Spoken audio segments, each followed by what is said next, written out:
Recomeçamos com a primeira conferência desta tarde. Como mediador desta primeira conferência do 14º Fórum Internacional de Administração, gostaríamos de convidar ao palco o administrador Wagner Siqueira, presidente do Conselho Regional de Administração do Rio de Janeiro. Por favor.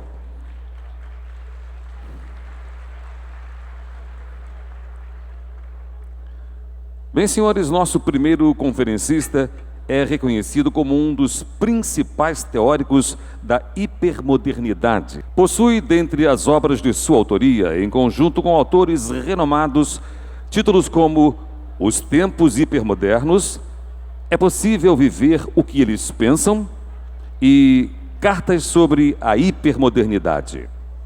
É com muita honra que anunciamos o filósofo Sébastien Charles, que nos falará sobre como administrar as complexidades de 2015, visão de cenário da realidade atual.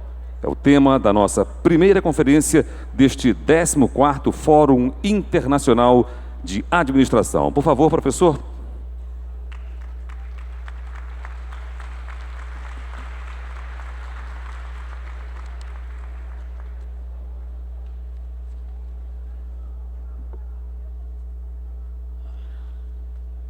Bem, acho que a melhor maneira de homenagear o público é passando de imediato, né, a palavra ao nosso conferencista, Sébastien Charles. Tenho certeza que convidamos uma das personalidades intelectuais mais argutos e pertinentes relativo ao tema no mundo. Bom, vous pouvez commencer, monsieur. Merci. Oui, oui. Boa tarde a todos. Venho a fazer a apresentação em francês, porque meu português é muito mau. Obrigado. Avant de commencer, je voudrais remercier les organisateurs de ce 14e Forum International d'Administration pour leur invitation, pelo convite, et en particulier em especial Luiz Augusto Costa Leite, Leonardo Fleur, Tânia Moretti e Wagner Siqueira, et souligner notamment leur courage, mencionar a sua coragem, mesmo que inconsciente, que consiste em procurar um filósofo de abrir esse fórum. O que seria mais estranho no mundo da administração que a filosofia? Uma disciplina conhecida pela sua abstração, enquanto que a gente ouve administradores e gestores terem um sentido do concreto e da responsabilidade. É verdade que a caricatura que se faz normalmente dos filósofos não tem no fundo um pouquinho de verdade, e a sua especialidade tem mais a ver com o mundo das ideias do que com a realidade ela própria. Me pedindo aqui falasse das complexidades da sociedade atual, um assunto concreto, perguntar se os organizadores desse fórum sabiam o que eles estavam fazendo e me confiando a palavra a um filósofo.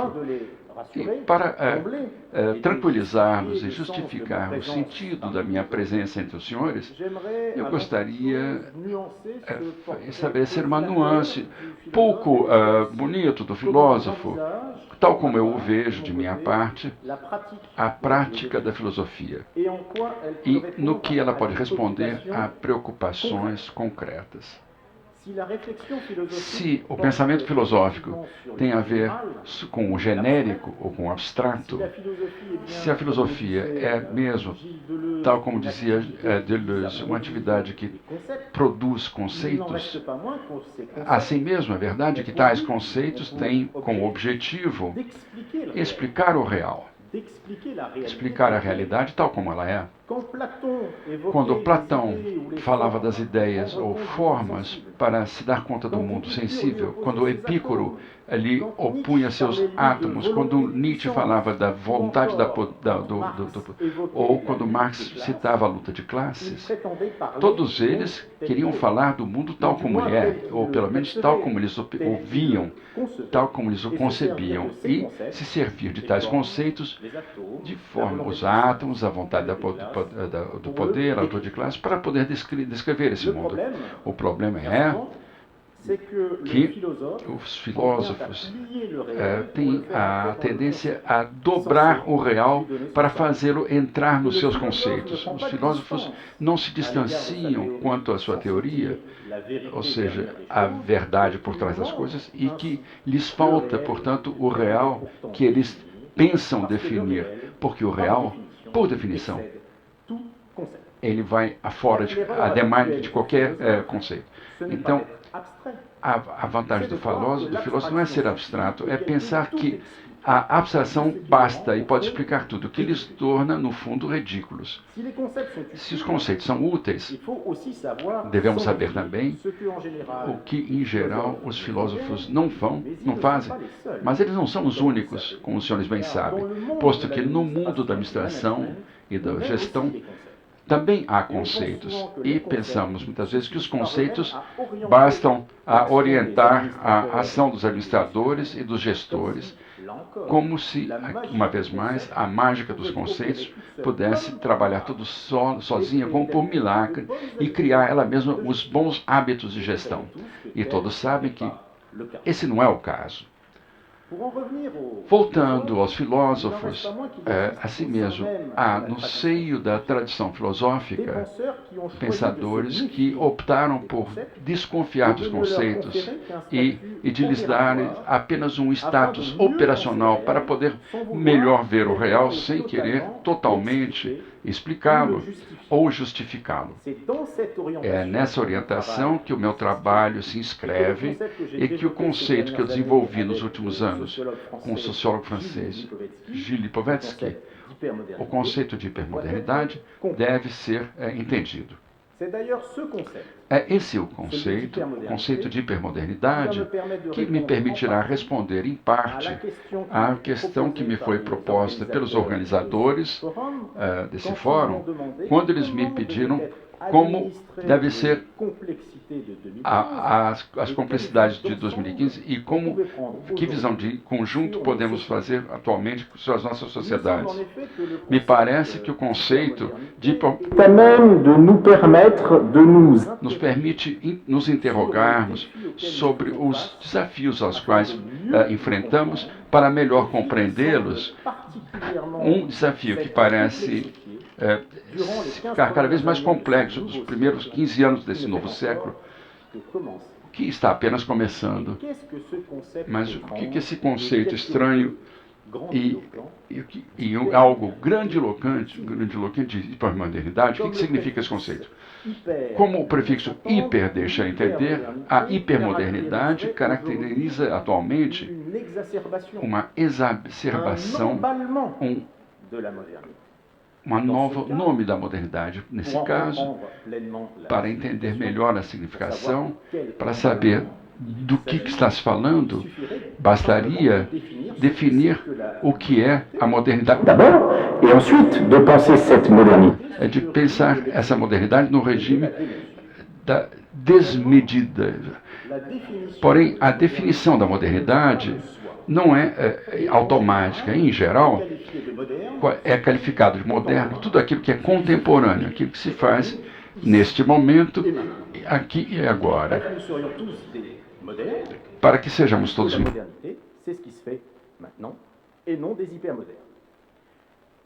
Comme vous vous en doutez, avec les philosophes, les choses ne sont jamais si simples.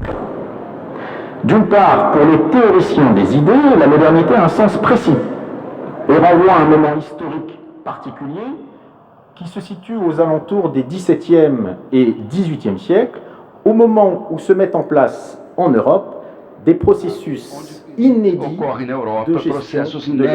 gestão de ordem coletiva. De outra parte, as reviravoltas conhecidas pela nossa sociedade levam a repensar a noção de modernidade sob a categoria do hiper. Resumindo em breve esses dois pontos, eu me contento de evocar os 4 elementos constitutivos da modernidade, antes de mostrar aos senhores no que esses elementos entraram agora numa lógica de desmedida que dá todo o seu sentido a esse conceito de hipermodernidade, sobre o qual eu trabalho. Primeiro elemento característico da modernidade nos leva à liberação e à valorização do indivíduo no contexto do paradigma jurídico que se coloca no século XVII, especialmente na forma do chamado Pacto Social, elaborado por Locke e retomado no século seguinte por Rousseau. Esse modelo jurídico corresponde à invenção teórica dos direitos do homem que vão encontrar ao longo dos séculos a sua eficácia prática nas sociedades liberais. Muitas vezes esquecemos, mas antes da época moderna, era o direito divino e o direito do costume que predominava. E a mesma ideia que um ser humano pudesse ter direitos por natureza, que ele teria direitos naturais, isso era uma ideia inconcebível. Os homens não nasciam livres, como menciona as nossas constituições, eles nasciam submetidos a uma ordem intemporal que eles não haviam escolhido e que lhes atribuía um lugar específico numa sociedade hierarquizada. Ou bem você era nascido nobre, ou então você era nascido camponês. Você não podia migrar de uma casta para outra. A modernidade é, portanto, a ruptura com uma ordem intangível para um projeto político autônomo no qual os direitos individuais são o fundamento mais básico. O segundo elemento característico da modernidade. Esse segundo elemento, ele vem do primeiro, ele decorre do primeiro. Se os homens nascem livres e bons, então o sistema político mais adaptado a tal estado de coisas é, evidentemente, a democracia, como foi demonstrado Rousseau. Na verdade, a democracia aparece como um único sistema político viável que permite, ao mesmo tempo, combinar a liberdade individual, a igualdade e a segurança coletiva. O sistema político, a democracia, que, para respeitar a liberdade de cada um e as crenças individuais, pode unicamente favorizar a neutralidade em termos de religião. Aqui, uma vez mais, a ruptura com a ordem estabelecida, a ordem antiga, é evidente, posto que o antigo regime era visto como uma estrutura piramidal que encontrava sua tradução lógica no plano político, no sistema monárquico e no plano espiritual, no reconhecimento de uma única religião que não admitia nenhuma exceção. A modernidade é, portanto, a ruptura com todas as formas de poder absoluto e unilateral em nome de uma sociedade aberta, feita de debate e de pesquisa de consenso. Terceiro elemento. Esse terceiro elemento alemão, ele se insere na mesma lógica de liberação dos indivíduos quanto às antigas formas do poder, posto que ele vem a traduzir nos fatos, concretamente, a liberdade individual sob a forma do espírito de empresa que permite, pela mediação da propriedade privada, a emergência da sociedade civil contra o Estado. No fundo, no plano socioeconômico, a modernidade é o momento em que a promoção do mercado se afirma como um sistema econômico regulador, o de melhor desempenho.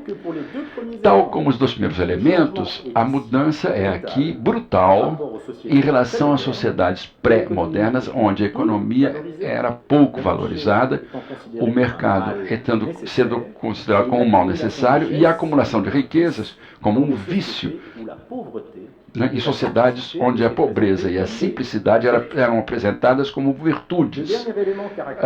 O último elemento característico é o desenvolvimento de uma conceito científica baseado na experiência e no método hipotético-dedutivo que se dá como objetivo, através do progresso científico, o fim dos trabalhos terríveis, o alongamento da duração da vida e a desaparição das epidemias mortais. A fratura, uma vez com o mundo pré-moderno, é radical, posto que as sociedades tradicionais tinham tendência a se pensarem em relação ao passado, repetindo os costumes que elas tinham herdado, e não em relação ao futuro. A ideia de progresso sendo para elas estranha. O mundo moderno é, portanto, um mundo estruturado pela tecnociência que faz da inovação um motor potente de mudança. Tal como os senhores veem, a entrada na modernidade, que está na escala da história humana é bastante recente, significa uma reviravolta radical da forma como está no mundo em que somos ainda os herdeiros. Na verdade, os 4 elementos que acabo de mencionar formam sempre o horizonte de nossas sociedades.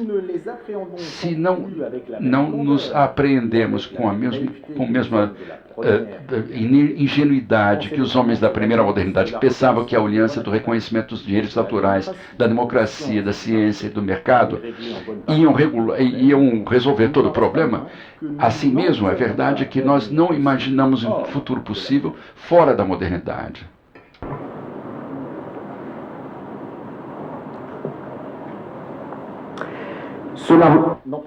Isso não nos impede que recebamos críticas quanto à dinâmica dos direitos individuais que reforçam o individualismo ou contra a democracia atual, que às vezes falta transparência, o que nos desola devido à mediocridade dos seus políticos que supostamente os representam, ou em relação ao mercado e às injustiças e às desigualdades que ele permite, ou mesmo que o encorajam, ou mesmo em face ao universo tecnocientífico que nos faz nascer um certo número de preocupações quanto ao desenvolvimento que ele vai nos trazer. Assim mesmo, apesar dessas críticas todas, nenhum modelo alternativo a nível jurídico ou a nível político, nenhum deles nos parece crível para substituir a democracia e os direitos do homem. Em vez de aboli-los, nós queremos reforçá-la, reformá-la e torná-la de acordo com as nossas aspirações atuais a favor da melhor representação política e de uma maior justiça e igualdade sociais. Igualmente, nenhuma outra opção que o mercado nos parece viável para regular as trocas econômicas, apenas limitações de ordem ética, política ou jurídica e uma melhor distribuição social nos parecem necessários. Finalmente, ninguém não questiona a legitimidade das pesquisas e descobertas científicas, mas nos parece importante enquadrá-las eticamente e o impacto ambiental que elas podem trazer. Porém, simplesmente porque nós não teríamos mais a ingenuidade dos nossos ancestrais quanto à modernidade, que nós seríamos ao mesmo tempo tornados hipermodernos. Não creio. Creio que assistimos atualmente a uma envelope do uso do conceito de hiper, da forma como se vê a modernidade atualmente. O nosso presente hipermoderno se apresenta, portanto, com uma modernidade onde os elementos fundamentais que a constituem entraram num regime de excessos e onde cada um tem o sentimento de uma fuga à frente, sem nada que possa alimentá-la. O que é isso? O que significa isso?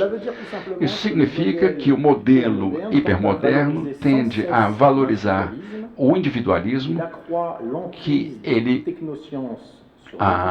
dá o poder da tecnociência sobre a nossa vida e exacerba a lógica do mercado e lhe empurra até o seu limite o modelo democrático. Essa fuga avante do mundo moderno explica a emergência recente na literatura científica de um certo número de conceitos supostamente designam o nosso presente. A ultramodernidade, supramodernidade, segunda modernidade, modernidade líquida, a expressão de um certo filósofo, ou ainda aquela usada por Deleuze, hipermodernidade. Todos esses termos têm em comum evocar uma radicalização do fenômeno moderno.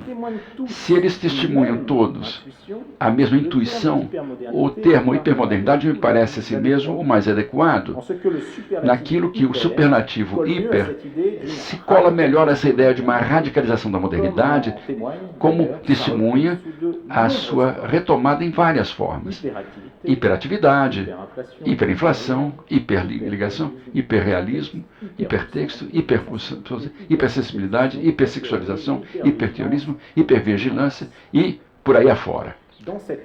Nessa perspectiva, a hipermodernidade seria uma modernidade radical, caracterizada pela exacerbação, a intensificação da lógica moderna, no interior da qual os direitos do homem e a democracia tornaram-se valores incontornáveis, o que explica um pedido renovado de políticas participativas e uma explosão das reivindicações em termos de direitos individuais e coletivos e comunitários, uma globalização do mercado e a sua extensão máxima que invade não apenas os cantos mais profundos do planeta, mas toda a esfera da nossa existência, tendo por consequência que certo número de ligações se transformam como ligações mercantis e um crescimento vertiginoso das descobertas científicas, com as consequências éticas que isso coloca, especialmente da biotecnologia, onde a noção própria de humanidade é questionada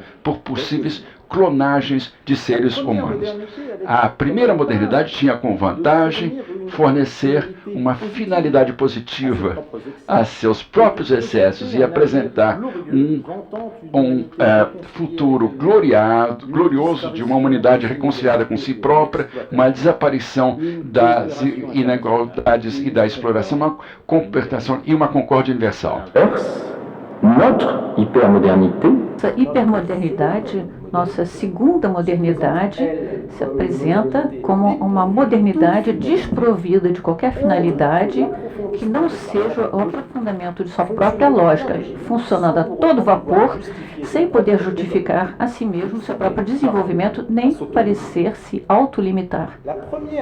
A primeira modernidade estava ainda limitada por conceitos tradicionais que davam ao Estado um papel preciso, o de planejador e administrador da vida econômica, que valorizava o país, a nação, o sacrifício individual para o bem-estar coletivo, que deixava à Igreja um papel essencial de controle de consciência e de organização da vida social e que legitimava a divisão imemorial dos gêneros e a submissão do feminino ao masculino.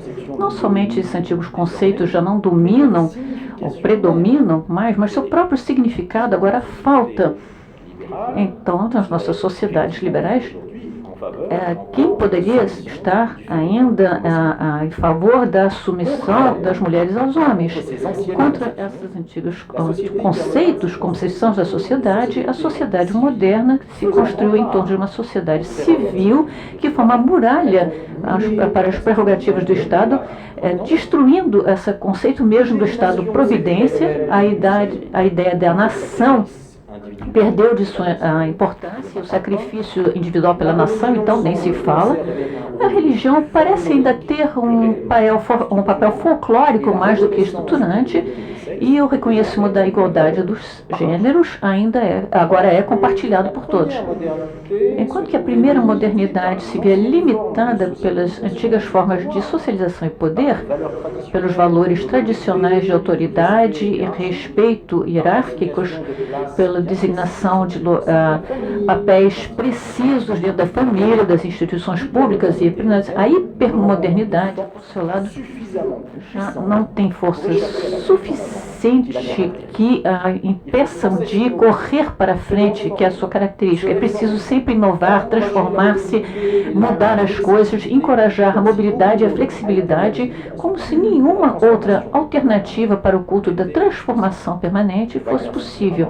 E Wagner Siqueira estava falando antes do seu discurso que há este vácuo, esse abismo entre essa lógica da transformação permanente e a realidade das administrações que não caminham tão rápido quanto a velocidade imposta à sociedade. É dentro deste quadro, então, que a questão da complexidade da administração se coloca especialmente, porque como administrar sociedades complexas que parecem ser inadministráveis, guiadas sempre pela ideia de sempre mais e sempre melhor, que só pode levar a crise após crise. Crise econômica, claro, que se explica pela hiperatividade financeira e na bolsa e o desejo dos atores econômicos sempre quererem mais e inventar produtos financeiros para chegar ao que querem, crise ecológica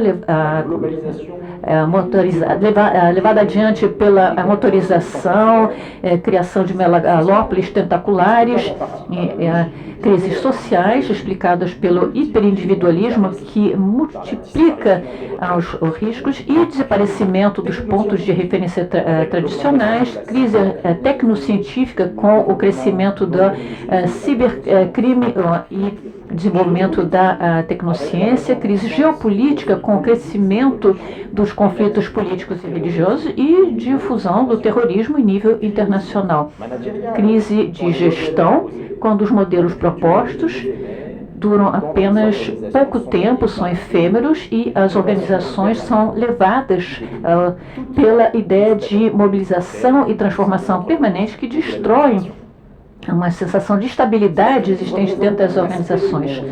Se a crise representa, então, um aspecto do mundo hipermoderno que é feito das tensões de que ele é feito, não podemos perder, então, uma ideia dessa leitura caricaturesca e apocalíptica da nossa sociedade. As crises que perpassam essa sociedade são um efeito de superfície que nos remetem a um conceito mais complexo da hipermodernidade que não pode ser caracterizada apenas pelo excesso e pelo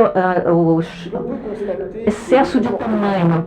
Se só podemos ver que os comportamentos disfuncionais tendem a se multiplicar, se a lógica do excesso caracteriza nossas sociedades hipermodernas, o fato é que não são o único elemento explicativo dessa era hipermoderna. Diante da profusão de comportamentos radicais, excessivos, diante dessa lógica, desse curto prazo e prazeres e hiperprazeres que essa sociedade cria, uma outra lógica aparece que é real também, feita de moderação, prudência e perspectivas a longo prazo, principalmente em termos de meio ambiente. No momento mesmo em que a lógica de curto prazo dos negócios se impõe, a ideia de desenvolvimento sustentável que surge, a herança planetária a dar às gerações futuras é uma contradição que surge, portanto, e que só pode ser resolvida apenas pela reconciliação das dinâmicas econômicas e ecológicas, o que parece mostrar que a nossa sociedade hipermodernas tem recursos para frear ou interromper esse excesso ou descomedimento que as caracteriza. Um dos freios que não devemos negligenciar da dinâmica do excesso hipermoderno é o próprio excesso e as inquietações que esse excesso gera. O reino desse descomedimento existe sim, mas se vê contrabalanceado por um outro lado, pelo surgimento da ansiedade que é característica do nosso momento presente. É um presente que estimula não somente os prazeres, por um lado, mas também as preocupações. O paradoxo que, no fundo, existe é que o aumento dos lazeres também é acompanhado por uma dificuldade cada vez maior de viver e que a prosperidade material se vê, então, acompanhada pela pobreza das relações.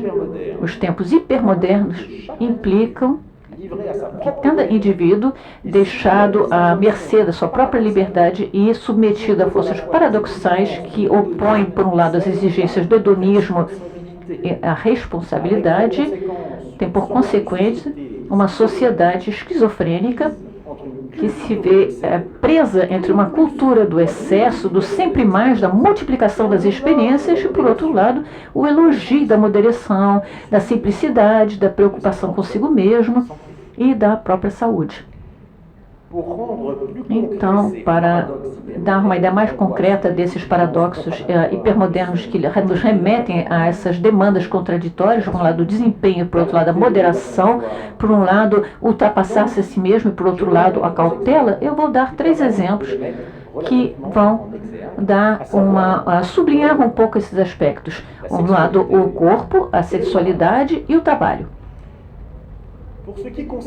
No que diz respeito ao corpo, realmente tenho que lembrar-lhes que no Rio de Janeiro, como as exigências de desempenho são importantes e que recomendam a todo mundo tomar cuidado com seu corpo, transformá-lo em algo musculoso e bonito ou modificá-lo se não corresponder ao ideal social.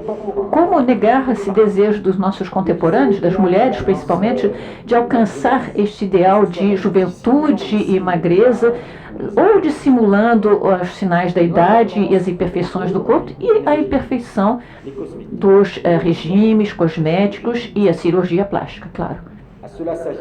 A isso se acrescenta a obsessão com a saúde física e mental e o desejo de estar sempre em forma, ou em boa forma, que se traduz pelo consumo de suplementos nutricionais e produtos, por assim dizer, dopantes. Essa preocupação com o domínio de si mesmo está ligado ao aspecto contemporâneo e a um outro aspecto também característico da nossa hipermodernidade, que, por outro lado, se traduz pela exacerbação do bem-estar, do relaxamento, de se deixar ir, do prazer do corpo, que não se trata mais de corrigir o corpo ou de retirar suas imperfeições, mas assumi-lo tal como é, sentir profundamente os prazeres que ele proporciona e ter com esse corpo um relacionamento autêntico.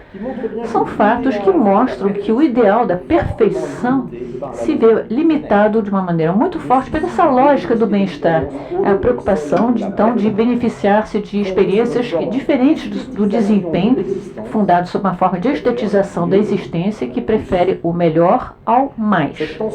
Essa tensão, então, entre desempenho e bem-estar físico se vê também na atividade física. Então, o culto da performance, do desempenho em relação ao corpo, se vê muito bem ilustrado nos esportes, em que é preciso sempre ultrapassar as suas dificuldades para ganhar e vencer, sempre vencer os outros e vencer os recordes estabelecidos. O modelo esportivo que nos é dado é feito de desafios extremos a superar e uma superação incessante de si mesmo e uma excelência esportiva. E o outro lado é a explosão, então, nesse sentido, que exacerba isso, é a dopagem, não só entre os profissionais, como entre os não profissionais, sem contar os efeitos nocivos desse desempenho em cima da psicologia, do físico das pessoas que seguem isso.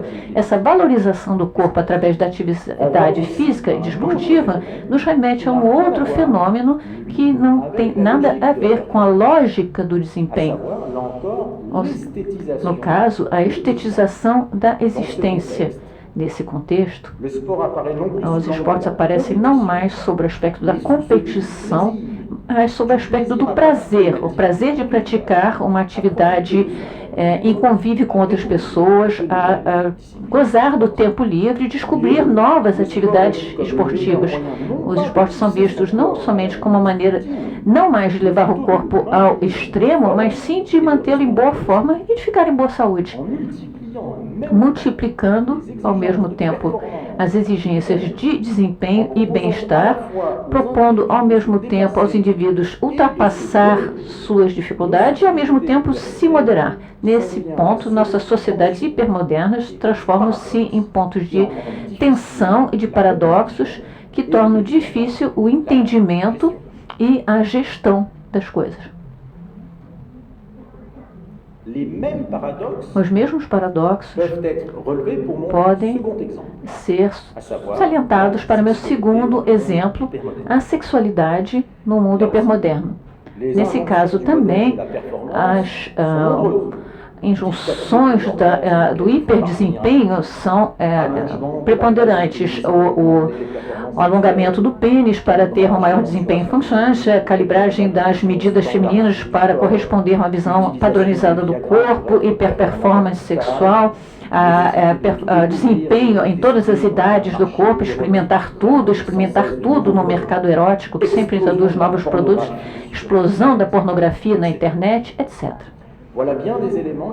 Esses elementos mostram a hipersexualização contemporânea sob forma de excesso, em que a norma principal, mais uma vez, é o desempenho. Neste quadro de análise, a performance ou desempenho sexual torna-se uma limitação a qual é impossível escapar e a impossibilidade, então, de alcançar o performance que se transforma num drama pessoal. E isso é apenas uma faceta, no entanto, da sexualidade moderna. Há outros aspectos que são igualmente importantes, como a qualidade de vida, a autenticidade das relações interpessoais, a busca de um amor permanente, contínuo, compartilhado, a força dos sentimentos, são exemplos notáveis de limitação da hipersexualização contemporânea. Se o culto do desempenho existe em matéria sexual, ele se vê marginalizado pela pesquisa do bem-estar afetivo e nas relações, que, aliás, não impede o prazer sexual e o erotismo, que é, então, vivido fora da esfera do desempenho. Mais uma vez, é preciso entender que a sociedade hipermoderna não é uma sociedade uniforme ou unívoca. Ela se vê atravessada por lógicas diferentes que podem ser conciliáveis ou antinômicas. Só que essas lógicas não são apenas sociais, são também interiorizadas pelos indivíduos, o que explica, em parte, a fragilidade das personalidades contemporâneas que se veem jogadas de um lado a outro entre ideais divergentes e contradições que existem. Diante do desaparecimento das antigas normas sociais, igrejas, escolas, partidos políticos, diante a autonomização progressiva dos indivíduos diante dessas formas coletivas tradicionais, família, Estado, religião, etc., devemos constatar que nossos contemporâneos adquiriram uma independência real diante dos vínculos tradicionais, que se traduz, por outro lado, por uma perda das referências e uma sensação de desorientação generalizada que levam a uma dificuldade de viver que é inegável e é compartilhada por todos, como se o bem-estar coletivo das massas, proporcionado pela civilização do lazer e abundância de bens materiais que deveriam dar a felicidade a todos, se traduzisse, na realidade, em nível individual, pela insatisfação ou infelicidade de cada um. Como se a multiplicação dos prazeres proposta por nossa sociedade de hiperconsumação criasse indivíduos que são desilusionados por aquilo que vem e porque não apreciam o que lhes é dado. Poderia ser diferente quando há um abismo evidente entre aquilo que é oferecido e está disponível e aquilo que realmente é vivido e pertence às pessoas, e quando o ser tradicional já não ser mais satisfeito, em que há insatisfações e desilusões que alimentam o clima atual.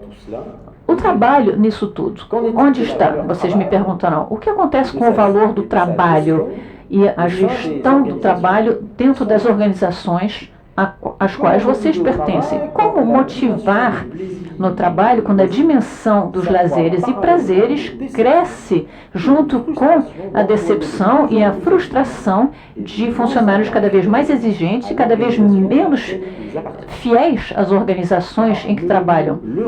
Porque não vamos enganar a nós mesmos nesse sentido. O processo de hiperindividualização também trabalha dentro das empresas e contribui para minar esse evangelho do trabalho em proveito do bem-estar e do prazer, tendo por consequência, então, que o maior número dos trabalhadores investe mais, não na vida profissional, mas sim na vida privada e no tempo pessoal ou privado. Vocês podem me dizer que o mundo do trabalho atual, que se afastou do modelo empresarial tradicional, que era disciplinar e hierárquico, favorecendo um meio de organização mais flexível, em que o poder é mais disperso na empresa, mais difuso, tentou responder a essas exigências dos indivíduos da nossa era. Nesse sentido, vocês têm razão, não há dúvida. De fato, é mais agradável trabalhar em Google hoje em dia do que na Ford no século passado. O fato é, assim mesmo, que Google é uma exceção e não é a regra. E os desafios no mundo do trabalho hoje em dia devem ser vistos em outros lugares, entre outras coisas, na concorrência, competição, devido à globalização dos mercados, da eficácia e otimização dos processos de produção e de gestão, das normas técnicas e do desempenho da organização, que transforma o meio profissional numa coisa completamente diferente de um local de prazer, onde a desilusão e desapontamento de nossos contemporâneos diante do mundo do trabalho tal como existe, e as críticas feitas em relação a ele que mostram a falta de reconhecimento dos empregadores e dos clientes, o estresse provocado por condições de trabalho cada vez mais difíceis, justificados pela eficácia dos meios de produção e otimização dos recursos, o caráter rotineiro das tarefas que são propostas, desvalorização dos diplomas, a falta de desabrochar pessoal dentro de uma empresa, a dificuldade de crescer dentro de organizações que se transformam o tempo todo, etc. É difícil depois, então, questionar o pouco investimento dos funcionários numa empresa, porque o contrário é que seria surpreendente. A direção, evidentemente, tenta procurar uma maneira de frear esse desencanto com outros métodos de gestão, como o método Lean, e reconhecendo a importância da satisfação no meio de trabalho e a necessária valorização do potencial e das competências de cada um. No entanto, insistindo sobre a autonomização, a responsabilização, a performance e a criatividade dos indivíduos, pedindo-lhes sempre que fixem a si mesmo objetivos sem necessariamente lhes dar os meios para alcançá-los, ou sugerindo-lhes que sempre vão além desses objetivos, novos modelos de gestão só podiam fracassar. Como fazer, por exemplo, a multiplicação das férias, os burnouts, as depressões, quando sabemos que é impossível para uma pessoa estar sempre na sua melhor forma e à altura dos seus ideais, e que ele se critica por não alcançar, e que seus ideais não valem unicamente para o mundo profissional, valem também para o mundo particular. O indivíduo atual, ele tem que ser um bom assalariado, com bom desempenho, com um cônjuge, tem que ser um bom marido, uma boa esposa, um bom pai de família, uma boa mãe de família, ter uma boa relação com seus próprios pais, ter bom desempenho em todas as áreas. Aí vamos entender que existe razão para o cara craquear, né? E é uma ilusão pensar que os assalariados não estão cientes de que as novas métodos de gestão implementadas para o bem da organização produzem, na verdade, mais insegurança e mais pressão em termos de ritmo de trabalho. E como pensar seriamente que esse modelo do desempenho e da eficácia possa ser unanimemente compartilhado, quando sabemos que é o tempo fora do trabalho que parece o mais satisfatório à maioria das pessoas, e que é esse mesmo que é valorizado pela nossa sociedade. Isso não quer dizer que o trabalho não importe. Ele é um vetor importante do sentido para as pessoas, posto que ele lhes dá um status social e lhes permite se beneficiar das vantagens da sociedade de consumo, e lhes evita a marginalização que provoca o desemprego, mas significa que a importância do trabalho diminui diante das expectativas geradas pela sociedade de consumo de massa. E se os salariados se mostram a si mesmos bastante satisfeitos com o seu trabalho, todas as pesquisas o demonstram, é muitas vezes devido às condições relacionais e afetivas que ele permite e pelo reconhecimento que ele oferece, do que pelo trabalho ele próprio, introduzir ao mesmo tempo no domínio profissional as mesmas expectativas de bem-estar e de realização de si próprio, que são aquelas que são procuradas no domínio, na área privada, na vida privada.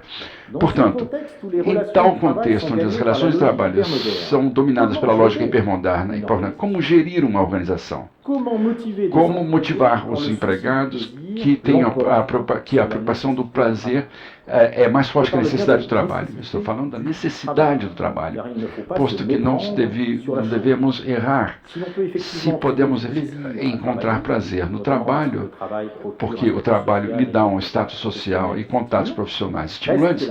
Assim mesmo, a grande maioria dos funcionários de uma administração privada ou pública só estão lá para ganhar a sua vida e usar o seu salário para responder às suas desejos e necessidades de ordem privada. O melhor exemplo que possamos citar é que a maioria dos funcionários, dos empregados, dos seus empregados, se eles amanhã ganhassem a loteria, eles imediatamente iam se demitir. E quem poderia lhes criticar por isso? Trabalhar, portanto, não é um prazer, mas uma obrigação, como assinala a etimologia latina do termo trepalium, que significava na Idade Média um instrumento de tortura. Em breve, trabalhamos unicamente por necessidade. Daí a dificuldade, como legisladores, de fazer os outros trabalharem e, se possível, de fazê-los motivando-os para que a organização possa alcançar os seus objetivos, em especial no interior da civilização do lazer que é a nossa. Essa sociedade de hiperconsumo que multiplica as organizações, as possibilidades de se fazer prazer e que tem tendência a fazer perder o sentido do trabalho aos mais jovens. Daí o paradoxo. Como dar um sentido ao trabalho quando os empregados pensam que o sentido da sua existência tem que ser pensada fora do mundo do trabalho? Como motivá-los quando o trabalho lhes parece como uma espécie de uma punição e que as férias ou a aposentadoria lhes parece como o momento mais agradável da existência? E como lhes dar, como quantificá-los por isso?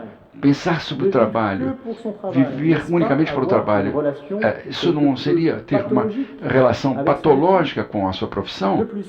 Tanto mais, quem é que aceitaria trabalhar sem ser pago? Se qualquer trabalho merece um salário, por outro lado, o investimento pessoal que cada um investiu. Se devemos remunerar os seus colaboradores, é porque eles aceitam fazer algo que eles não fariam se eles pudessem escapar. O que deixa pensar que o trabalho não é um valor em si mesmo, uma obrigação moral, mesmo se ele tem um certo valor econômico, e que ele nos leva a uma obrigação, desta vez social e não moral. Se o trabalho não é um valor em si mesmo, isso não quer dizer que não haja sentido em trabalhar. Mas esse sentido, em vez de ser buscado fora do trabalho, posto que o sentido do trabalho não vale para outras coisas que o ultrapassa e o transcende. Então, essa outra coisa não pode ser unicamente um salário, na verdade. Qualquer administrador sabe muito bem que se ele quiser motivar a sua equipe e reter os seus melhores pessoas, é necessário encontrar uma outra motivação que nem o salário, posto que os concorrentes sempre poderão lhe propor mais do que aquilo que ele pode oferecer. É necessário, portanto, oferecer aos melhores, melhor do que um aumento de salário, ou seja, algo para responder às aspirações mais profundas dos indivíduos hipermodernos em termos de bem-estar e de securização psicológica. Ser um gestor atualmente significa fornecer aos seus assalariados as melhores condições possíveis de trabalho. Eu recapitulo. Os salariados não trabalham por dever ou por amor do trabalho. Eles o fazem devido a considerações materiais como ganhar a vida e fazer viver a sua família, mas também, e cada vez mais, em ligação com preocupações psicológicas importantes, como o fato de ser feliz. Ora, a felicidade não é possível no trabalho, mesmo se o trabalho é vivido como uma limitação, como uma obrigação. Para isso, é necessário que os empregados sejam motivados, ou seja, que eles tenham vontade de trabalhar, que eles desejem e que eles encontrem prazer no trabalho. Ser um administrador eficaz atualmente significa estimular o desejo de trabalhar dos seus subordinados, fornecendo a eles tais condições de trabalho que eles serão mais contentes de trabalhar para você do que trabalhar para o concorrente.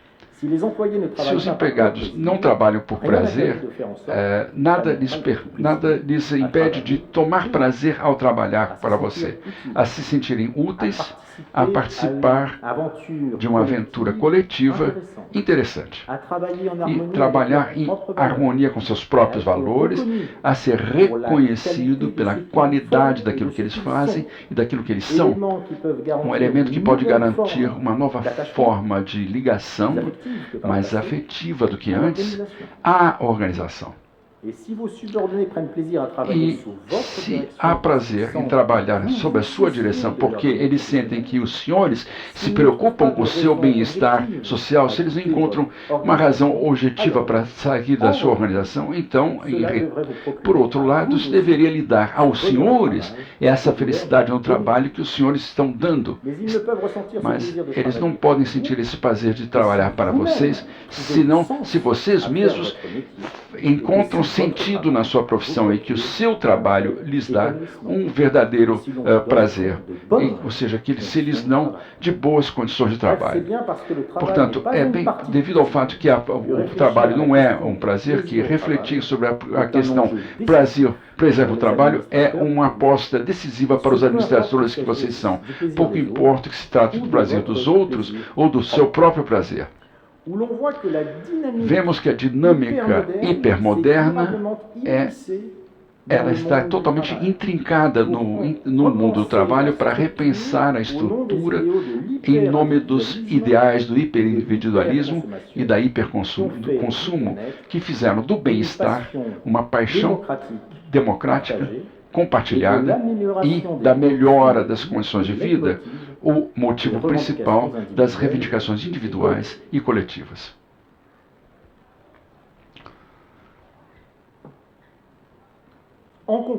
Concluindo,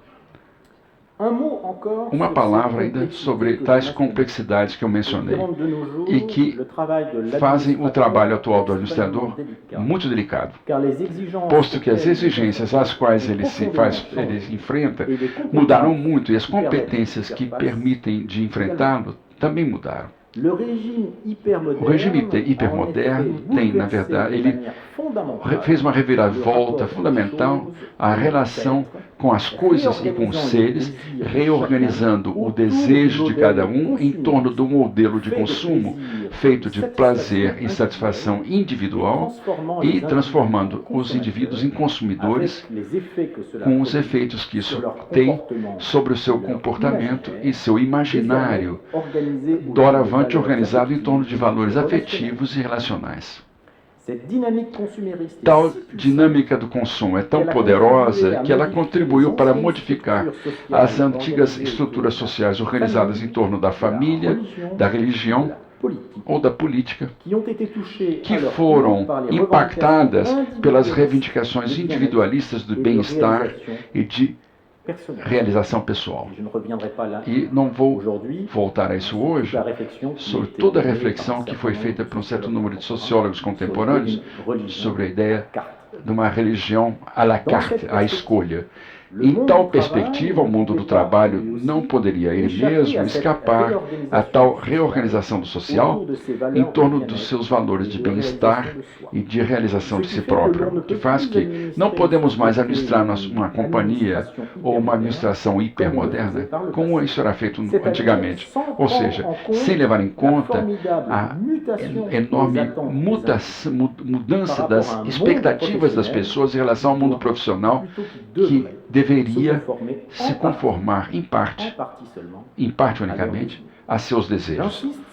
Insisto sobre o fato que o mundo profissional não pode responder senão em parte, porque ele tem a sua própria dinâmica, que é de procurar o lucro, a satisfação da clientela, a otimização dos procedimentos de produção e de gestão, a eficácia dos recursos, uma dinâmica que parece pouco compatível com a busca do bem-estar material e psicológico dos nossos contemporâneos. Essa série de paradoxos que opõem desempenho e bem-estar, eficácia e reconhecimento do trabalho feito, melhora dos processos e valorização dos indivíduos, respeito dos não profissionais e desejo de transgressão da ordem estabelecida que deve ser abordada caso a caso. porque a forma de tratar dessa lógica paradoxal vai mudar, vai ser diferente de uma companhia para outra. O que está em jogo não é a mesma coisa para uma firma particular e de uma administração pública, assim como a margem de manobra que pode responder aos desejos dos assalariados. Resta que a construção de um ambiente de trabalho securizante, onde os indivíduos se sentem em confiança, não pode confrontar com o bom senso. Tudo isso nos deixa pensar que esse trabalho coletivo de reorganização da forma de modo de produção e de gestão está ainda a ser feito e que a gestão tem um longo futuro diante dele, posto que nada lhes leva a crer que um moderno alternativo poderá se impor a curto prazo diante da lógica hipermoderna. O que significa que não podemos ir de encontro aos excessos hipermodernos, senão com uma reflexão que ela mesma é hipermoderna, que permite aos indivíduos se construírem e se pensarem fora do simples modelo de consumo em nome de valores e objetivos existenciais que não são aqueles do renovamento perpétuo dos objetivos que promete a lógica do hiperconsumo. Se o nosso futuro a curto prazo não vai escapar à lógica hipermoderna, assim mesmo as nossas sociedades hipermodernas não são unidimensionais. Elas valorizam algo a mais do que o simples desempenho e que elas dispõem de meios que lhes permitem ver a negatividade dos excessos da lógica hipermoderna e a positividade da sua limitação, de sua reorientação em nome de valores que são outros do que a simples satisfação dos prazeres individuais pelo consumo. Finalmente, a sociedade hipermoderna, na sua lógica paradoxal, produz ao mesmo tempo um culto do excesso e um elogio da moderação, uma valorização dos comportamentos irresponsáveis e um apelo à responsabilização de cada um de entre nós. Portanto, está na hora que as ferramentas que nos foram dadas pela modernidade, em especial a deliberação coletiva e a conscientização atual das nossas consequências futuras seja colocado a serviço do bem comum e não os interesses individuais ou corporativos. A hipermodernidade aparece a nossos contemporâneos como sendo um regime que não tem alma, não é uma razão para não tentar lhe dar uma alma. Muito obrigado.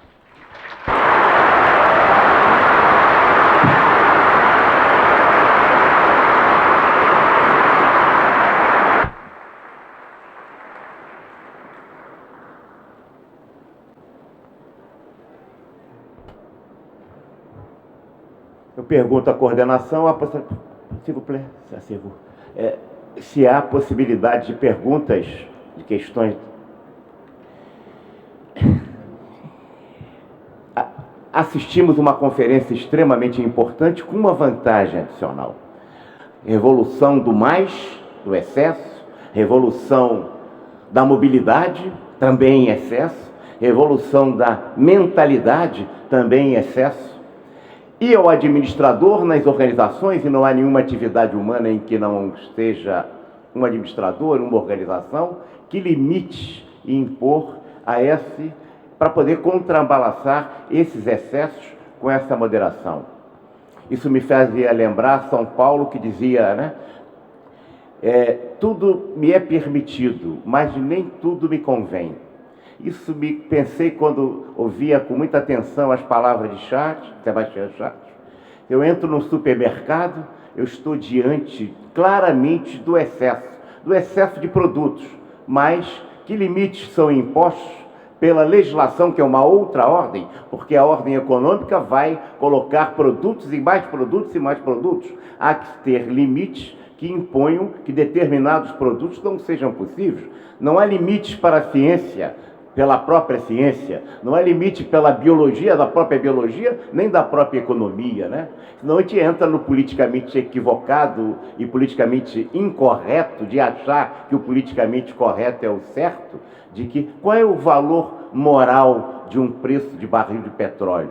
$500, $50, $100?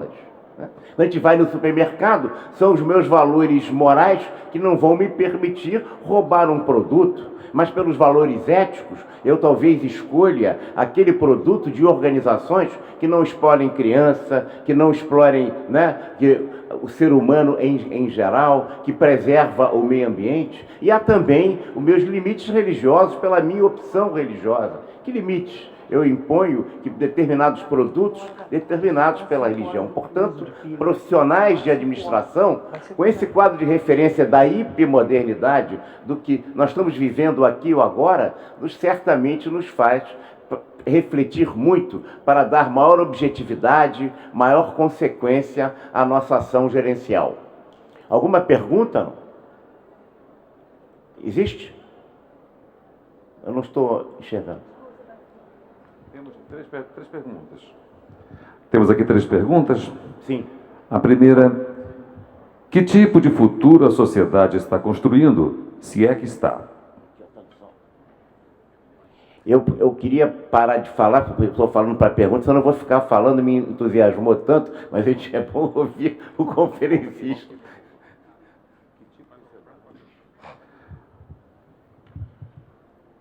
A primeira pergunta é: que tipo de futuro a sociedade está construindo, se é que está?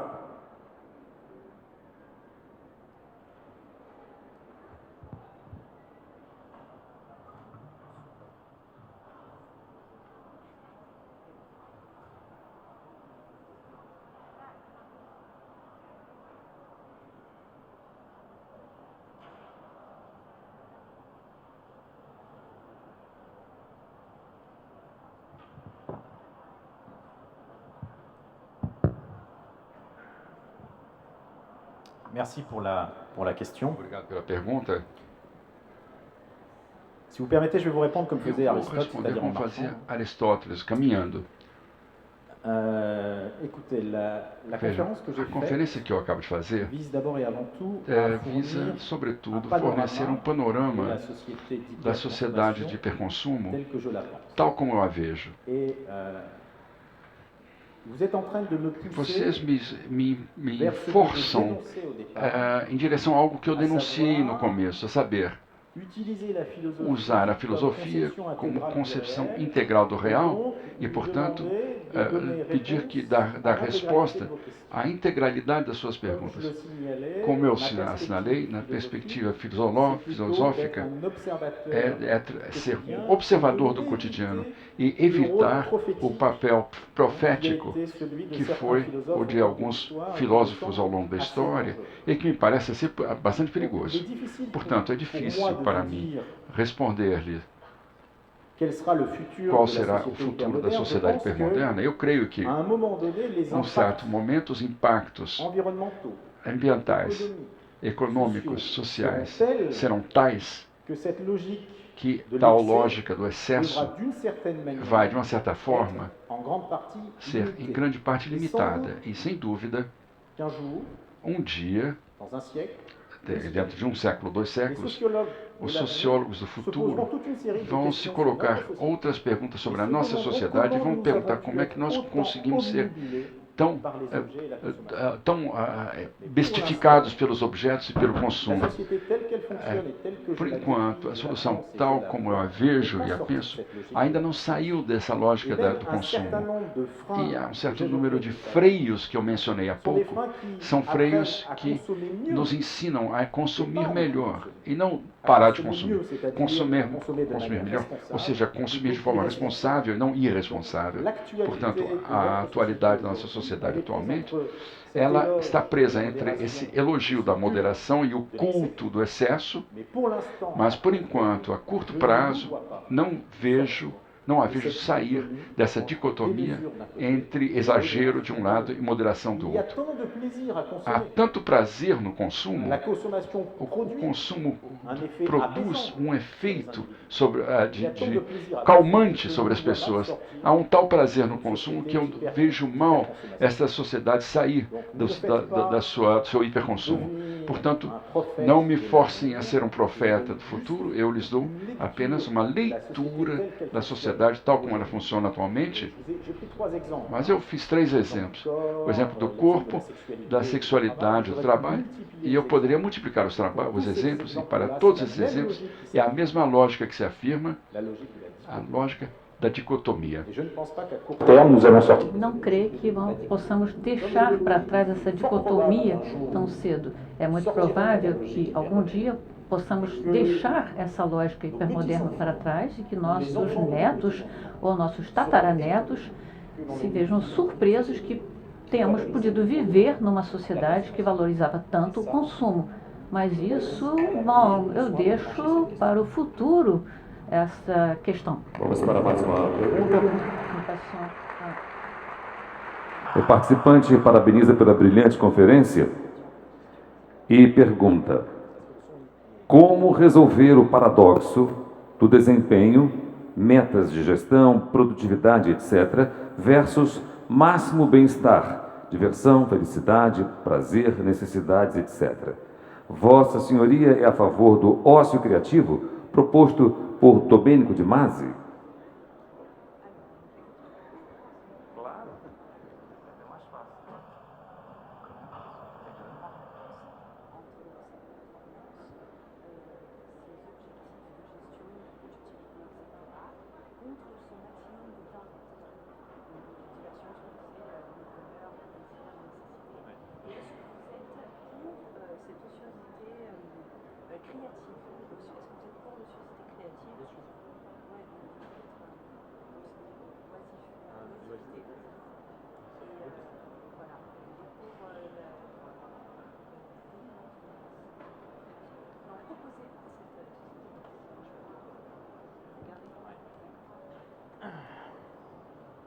Donc il y a 2 questions en une. Temos aqui 2 perguntas numa só e eu vou tentar responder as 2. De fato, vocês entenderam que se trata de uma lógica paradoxal.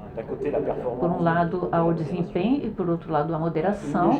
Uma lógica paradoxal que, então, deve levar a uma redução das tensões se quisermos que, de fato, que os indivíduos que trabalham nas nossas empresas e organizações sintam prazer em fazer o que fazem. Estou falando bem para a tradução?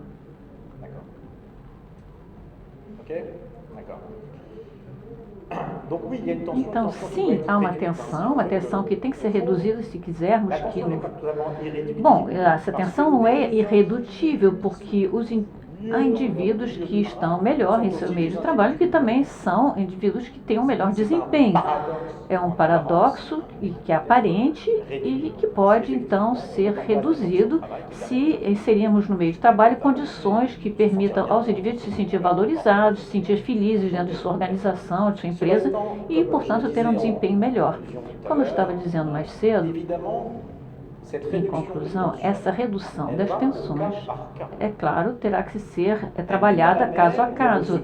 Não é a mesma, não se apresenta da mesma maneira na empresa privada, por exemplo, em que os imperativos de produtividade são maiores do que, por exemplo, na administração pública.